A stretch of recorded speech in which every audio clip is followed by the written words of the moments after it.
এই যে দেখো আমার শখের বউ। শান্তি নাই যে, এত অলস।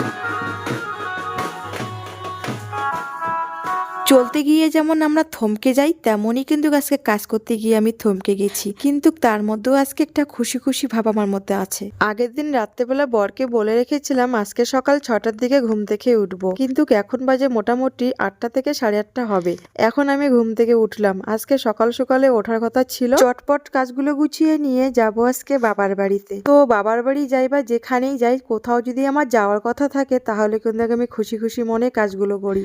জানি না কেন এরকম হয়, মানে প্রতিদিনে বাড়িতে সংসারে কাজগুলো করি তো, আর ছেলেকে নিয়ে একদম মানে কি বলবো ঘরবন্দি।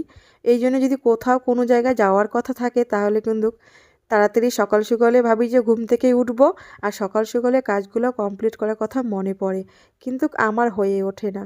আমি রাত্রেবেলা দেরি করে ঘুমাই, ভিডিও এডিট করি, ভিডিও পোস্ট করি, সব কিছু আমি ঠিকঠাক করে ঘুমোতে ঘুমোতে মোটামুটি আমার 1টা থেকে 1:30, কোনো 2টোও বাজে। এই জন্য আমি সকাল সকাল ঘুম থেকে উঠতে পারি। তো বন্ধুরা, সবাইকে শুভ সকাল। চলে এসেছে নতুন আরেকটি ভিডিও নিয়ে। তো এই যে আজকে এই কাজগুলো মানে চটপট করে করছি, করে আবার যাব, বললাম তো বাবার বাড়িতে। বাবার বাড়িতে পুজো আছে।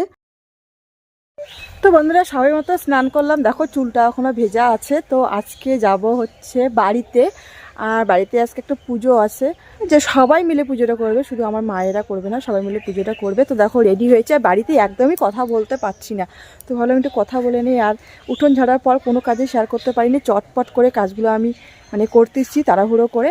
তো এখন বাড়িতে গিয়ে চটপট করে রেডি হব। তো একবারে শাড়িটা পরেই যাব, ঠিক আছে? আজকে আর সময় নেই যেহেতু।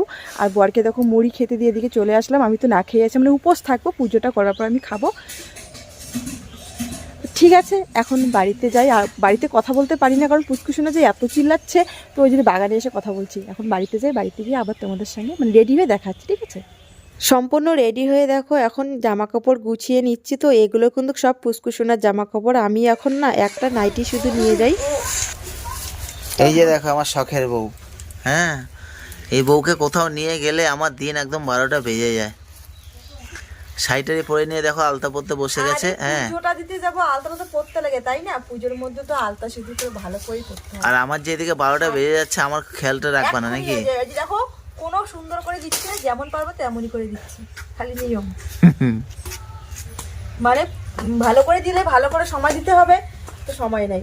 আর শাড়ি পরে যদি পুজোতে যাবো, যদি সিঁদুরটা আলতা সিঁদুর না পরে, তাহলে কি ভালো লাগবে? তাই তো, একটু দাঁড়াও, তাড়াতাড়ি করো, তাড়াতাড়ি করো।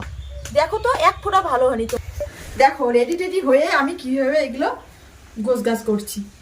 শান্তি নয় যে কোথাও একটা চটপট করে যাবো, এই যে এমনই। শান্তি তো আমি পাচ্ছি না, দেরি হচ্ছে দেখে।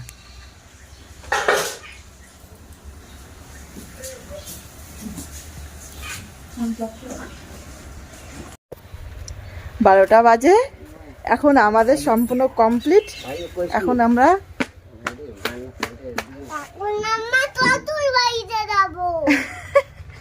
শ্বশুর বাড়িতে না, বলো দিদুন বাড়িতে। চলো চলো চলো চলো, পুজোর এখানে যাবো। দেখো চলে এসেছি, এখানেই পুজো হবে। আর এখানে কিন্তু রান্না চলছে, খিচুড়ি সবজি। তো ওইদিকে পুজোর আয়োজন হচ্ছে,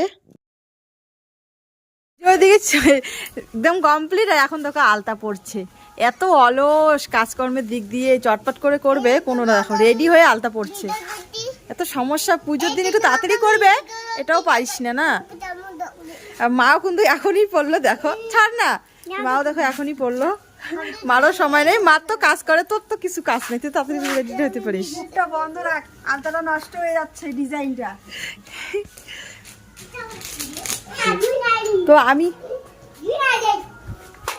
তো দেখো আমি এসে বাড়িতে আর একটা শাড়ি পরে নিয়েছি, দেখো আর একটা শাড়ি পরলাম।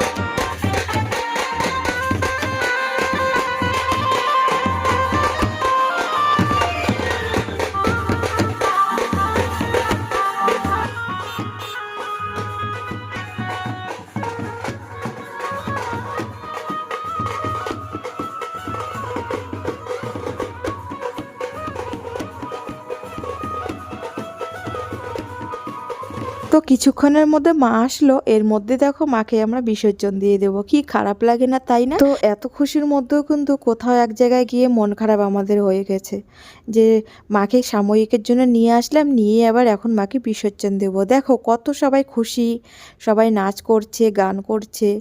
তো মা এসে সবাইকে একদম হাসি আনন্দ ভরিয়ে দিয়ে এখন মা কেঁদে চলে যাবে। মনটা না সত্যি ভাবলে খুব খারাপ লাগে, ইচ্ছে করে না মাকে বিদায় জানানোর, কিন্তু এটাই হচ্ছে নিয়ম, এটা সবারই নিয়ম। আমাদের যেমন বিয়ে হওয়ার পর শ্বশুরবাড়ি যেতেই হবে, সংসার করতেই হবে, এটাই তেমন কিন্তু মায়েরও, মা আসবে, এসে পুজো খেয়ে মাকেও কিন্তু আমাদের বিদায় দিতে হবে। তো মায়ের দেখো এই যে এখন টোটো থেকে নামালো মাকে এখন।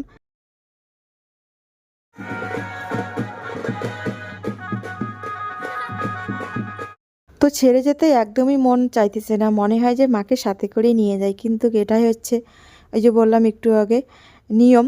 দেখো সবাই ছেড়ে চলে গেল, সাময়িকের জন্য আসলো, সাময়িকের জন্য ছেড়ে চলে গেল।